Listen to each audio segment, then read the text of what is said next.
Music by Vikesh भोजपुरिया। आप सुन रहे हैं सतेंद्र सवरिया की आवाज कामना करावे घरे ले जाए खातिर हमके बोलावे रे दादा आवतरले सैया कामना करावे घरे ले जाए खातिर हमके बोलावे खबर सुननी हकुल सारा नट गइल बा मुँह थुथु नमुन कर कट गइल बा हमरा सैया के टांगा उलट गइल बा मुँह थुथु नमुन कर कट गइल बा हमरा सैया के टांगा उलट गइल बा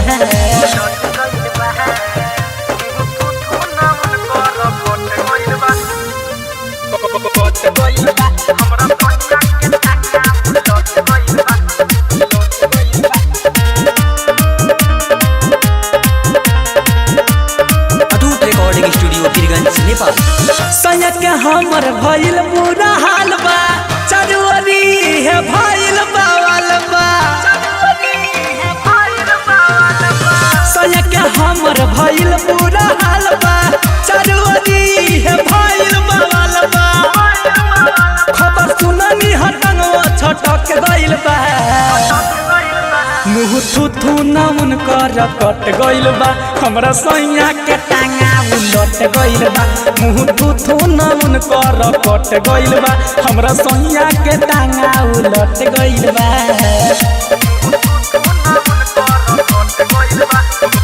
म्यूजिक बाय विकेश भोजपुरिया।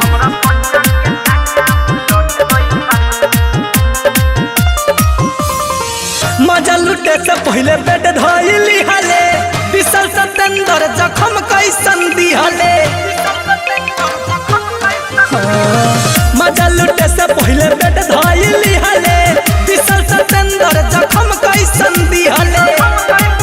दतवा उनकर दोनों छटक गइल बा मुँह थुथु नमुन कर कट गइल बा हमरा सैया के टांगा उलट गइल बा मुँह थुथु नमुन कर कट गइल बा हमरा रजऊ के टांगा उलट गइल बा आवतरले सैया कामना करावे घरे ले जाए खातिर हमके बोलावे खबर सुननी हकुल सारा नट गइल बा मुँह थुथु नमुन कर कट गइल बा हमरा सैया के टांगा उलट गइल बा मुँह थुथु नमुन कर कट गइल बा हमरा रजऊ के टांगा उलट गइल बा। अटूट रिकॉर्डिंग स्टूडियो बीरगंज नेपाल।